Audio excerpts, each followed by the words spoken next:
अस्सलाम वालेकुम। आज हम आपके लिए लाए हैं सबक नंबर 5 एहतिमाल प्रोबेबिलिटी। सबसे पहली बात हम इसे समझते हैं कि एहतिमाल कहते किसे हैं। इसके लिए हम आपको एक मिसाल देते हैं। जैसे कि फर्ज करो दो टीम मैच खेल रही है ना, तो उन टीम के दरमियान में सबसे पहले हम क्या करते हैं, टॉस करते हैं इस तरह से। अब टॉस करने पर जैसे ही सिक्का ऊपर उछलता है तो दोनों टीम के जो कैप्टन होते हैं उनके जहन में शक चलता है, गुमान चलता है कि हो सकता है कि उस पर सिक्के पर हेड आए या हो सकता है कि सिक्के पर टेल आए। उनके जहन में जो गुमान चलता है उसी को हम एहतिमाल कहते हैं। उनके जहन में जो गुमान चलता है, जो ख्याल चलता है, उसी को हम एहतिमाल कहते हैं। इसे मैं आपको एक और मिसाल के जरिए से बताता हूँ। जैसे कुछ तुलबा ने रेस के अंदर हिस्सा लिया, 10 तुलबा है जिसके 10 तुलबा ने रेस में हिस्सा लिए हैं। अब हमको ये तो यकीन होता है इस बात का कि 10 तुलबा में से कोई ना कोई एक तालिबे इल्म इसमें फर्स्ट आने वाला है, लेकिन वो कौन सा है, वो कौन सा तालिब इल्म होगा, इसका हमको यकीन परफेक्टली नहीं होता है। लेकिन 10 में से कोई ना कोई एक तालिब इल्म तो पहले नंबर पर आएगा, ये हमको यकीन होता है। इसी यकीन को, इसी शक व शुबा को हम क्या कहते हैं, एहतिमाल कहते हैं। अब इसको हम यानी कि इस सबक में हमको जो चीज़ें सीखना है मैं उसको थोड़ा थोड़ा करके आपको इंशाल्लाह बताने की कोशिश करता हूँ। सबसे पहले यहाँ पर मैंने लिखा हूँ कि बेतरतीब तजुर्बा, मतलब बेतरतीब तजुर्बा किसे कहते हैं। अगर फर्ज करो कि हमने कोई सिक्का उछाला, सिक्का उछालने के बाद हमको इस चीज का यकीन होता है कि उस सिक्के से जमीन पर जरूर हेड या टेल गिरेगा, लेकिन क्या गिरेगा इसका हमको गुमान नहीं होता है।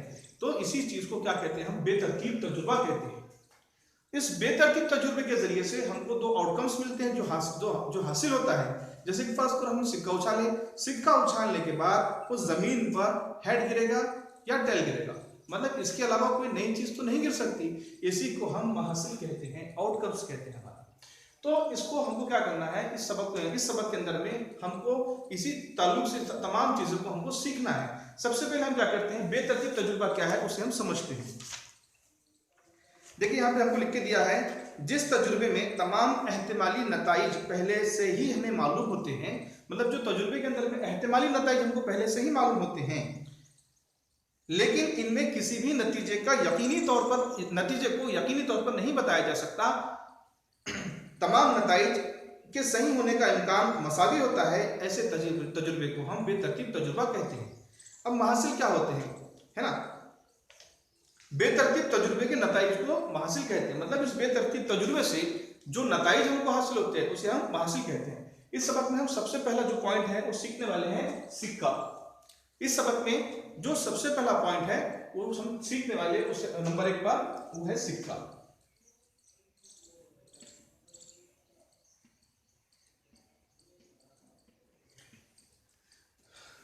तमाम तुलबा सिक्के से अच्छी तरह से वाकिफ है। हम छोटेपन से ही उस सिक्के को समझते हैं, छोटेपन से ही उस सिक्के को देखते हैं। अब सिक्के की हमको पता है कि सिक्के में दो पहलू होते हैं। अब वो दो पहलू क्या होते हैं, जैसे कि फर्स्ट करो मैं यहाँ पे बनाता हूँ सिक्के के दो पहलू इस तरह से। एक पर होगा हेड और एक पर होगा टेल। मतलब हेड मतलब क्या होता है, चित, और टेल मतलब क्या होता है, पट। ठीक है, इस तरह से जब भी हम कोई सिक्का देखते हैं तो सिक्के के अंदर कोई बात मालूम होनी चाहिए कि उसमें दो पहलू होते हैं।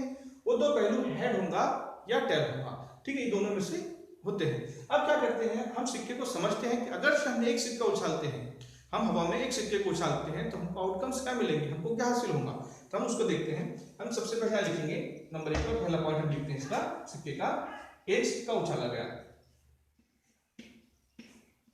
एक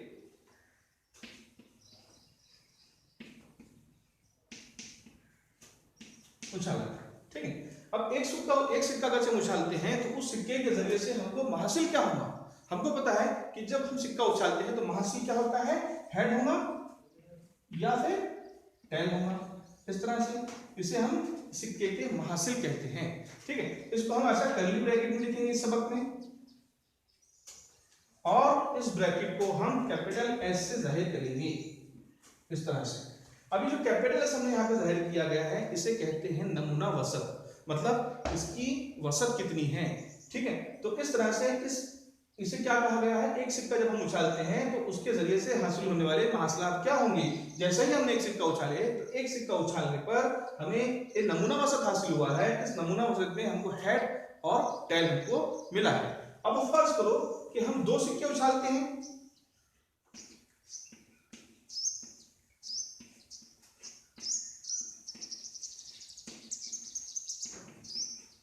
अब दो सिक्के उछाले, अब हम दो सिक्के उछालते हैं तो हमको क्या हासिल होगा नमूना औसत। हम देखते हैं नमूना औसत क्या होगा, दो सिक्के हमने उछालते हैं, इस नमूना औसत को हमने कहा जाए क्या, एस से। हमेशा ध्यान रखो कि जब भी हम एहतिमाल सबक में हम नमूना औसत का जिक्र करेंगे तो उस नमूना औसत को हम एस से जाहिर करेंगे, इसे हम अंग्रेजी में सैंपल स्पेस कहते हैं। अब दो सिक्के हम उछालते हैं तो हमको क्या हासिल होगा, हो सकता है कि दोनों सिक्कों पर इस तरह से हेड हेड हमको मिल जाए, या फिर हो सकता है कि पहले सिक्के पर हमको हेड मिले और दूसरे सिक्के पर हमको टेल मिले। ठीक है, हो सकता है कि हमको पहले पर टेल मिल जाए और दूसरे पर हेड मिले, या फिर ऐसा हो सकता है कि दोनों सिक्कों पर हमको टेल मिले, इस तरह से। तो जब हम दो सिक्के उछालते हैं तो दो सिक्के उछालने पर हमको नमूना औसत क्या हासिल होगा, head head head tail tail head और टेल टेल। देखो इसमें लिखा क्या है, दोनों सिक्कों का नमूना औसत लिख दिए यहाँ पर में, हेड हेड और कॉमा दिए हैं, बाद में हेड टेल लिखिए, फिर कॉमा दिए हैं, फिर टेल हेड लिखिए, फिर कॉमा दिए हैं, मतलब कॉमे से हमको क्या करना है, इनको सेपरेट करना है, इस तरह से। तो इस तरह से जब हम दो सिक्के उछालते हैं तो हमको ये नमूना औसत मिलता है, head head head tail tail head और टेल टेल। अगर फर्ज करो कि हम तीन सिक्के उछालते हैं, क्या लेंगे हम, तीन सिक्के,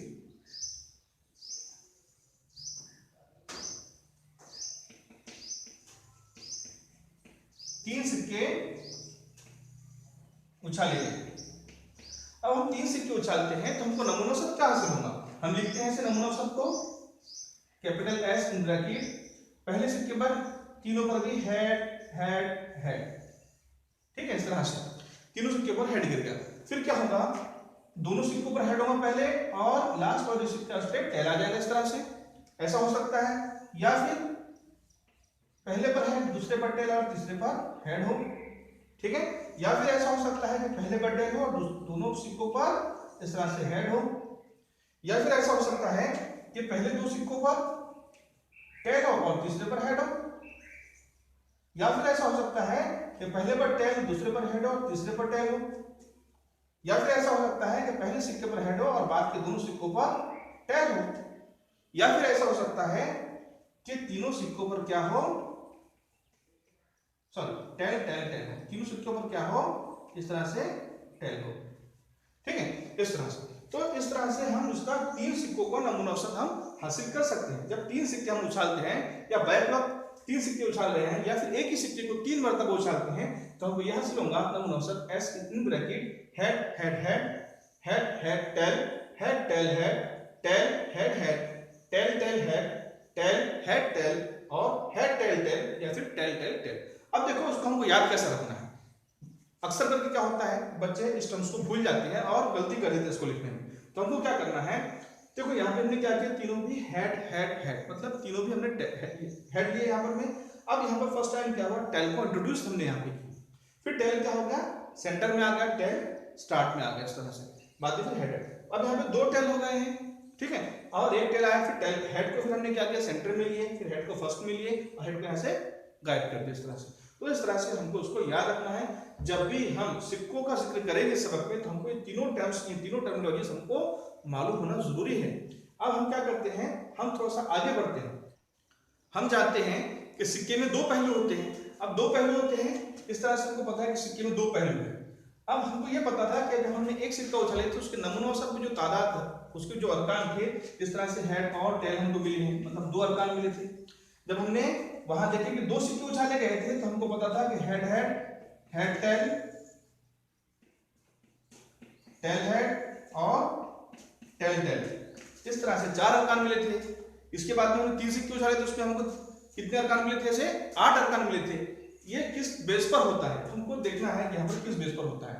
यहाँ पे हमने देखिए सिक्के के जो पहलू है दो है, दो की कुवत एक, मतलब कितना होता है, दो होता है। मतलब जब एक सिक्का हो उसके दो पहलू है, ठीक है, उस सिक्के को हम उछालते हैं तो उसमें जो नमूना औसत हमको जो मिलेगा उसके अरकान रहेंगे, जो अरकान की तादाद जो होंगी वो कितनी होंगी, दो होंगी। इसी तरह एक सिक्का है, उसको हमने दो मरतबा उछाला, मतलब दो की कुवत दो, ठीक है। सिक्के के पहलू कितने हैं, दो, उसको कितने मरतबा उछाला हमने, दो मरतबा। तो हमको पता है दो की कुवत दो मतलब कितना होता है, 4 होता है। तो इस तरह से हमको पता चला कि जब हम दो सिक्के उछालते हैं तो उसमें नमूना औसत के अरकान की तादाद कितनी होंगी, 4 होंगी। इसी तरह अब हम देखते हैं कि सिक्का है, सिक्के के दो पहलू है, इसको हम कितने मरतबा उछाले, 3 मरतबा, मतलब दो की कुवत 3, दो की कुवत 3 मतलब कितना होता है, 8 होता है।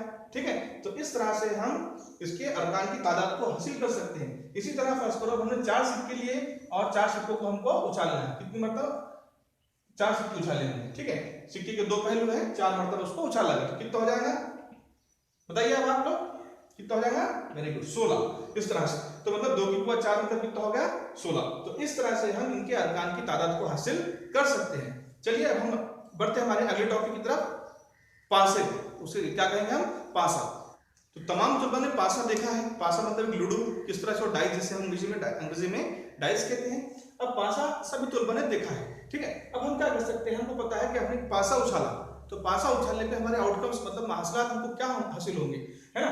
तो यहाँ पे उसको हम लिखते हैं, जब हम एक पासा उछाला गया, पहला पॉइंट हमारा क्या है?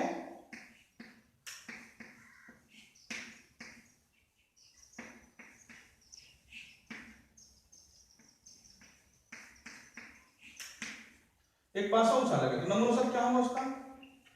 जाहिर सी बात है, पासे के ऊपर कितने अरकान होंगे? 1 से लेकर 6 तक की गिनती उस पर लिखी हुई होती है। तो पासे पर क्या गिर सकता है? जैसे हम पास हो सकता है कि 1 गिर जाए ऊपरी रुख पर, या हो सकता है कि 2 आ जाए, या 3, या 4, या 5, या 6, या और कुछ भी नहीं। मतलब 1 से लेकर 6 तक के तमाम अरकान हैं, इनमें से कुछ ना कुछ उस पासे के ऊपरी रुख पर आ सकता है। तो इस तरह से हमने देखे कि अगर एक पासा उछालते हैं तो पासा उछालने पर, पासा मतलब हमने देखे डाइस देखे ना आप लोगों ने, इस तरह से होता है, ऐसा क्यूबिक बॉक्स होता है, या फिर उस पर नंबर ऐसे होते हैं, इस तरह से 3 नंबर, 2 नंबर, यहाँ पर 5 नुक्ते होते हैं, इस तरह से ऐसे नंबर उस पर, उससे हम पासा कहते हैं, ठीक है। तो ये पासा अगर हम उछालते हैं, तो पासा उछालने पर हमको पता चला कि जब भी हम एक पासा उछालते हैं तो हमको नमूना औसत क्या मिलता है? S is equal to curly bracket 1 2 3 4 5 6, इसके अलावा और कुछ नहीं मिलेगा, ठीक है। अब फर्ज करो कि हमने 2 पासे उछाले,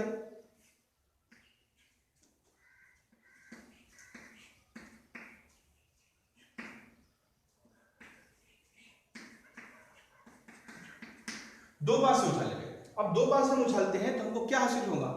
हम देखते हैं इस तरह से नमूना औसत हमको क्या हासिल होने वाला है। 2 पासे उछाले तो हो सकता है कि पहले पासे पर एक हो, एक कॉमा है, दूसरे पासे पर पहले पर 1 ही गिरा और दूसरे पर 2 हो जाए, ऐसा भी हो सकता है। हो सकता है कि पहले पर 1 दूसरे पर 3, पहले पर 1 दूसरे पर 4, पहले पर 1 दूसरे पर 5, पहले पर 1 और दूसरे पर कितना हो जाए? 6।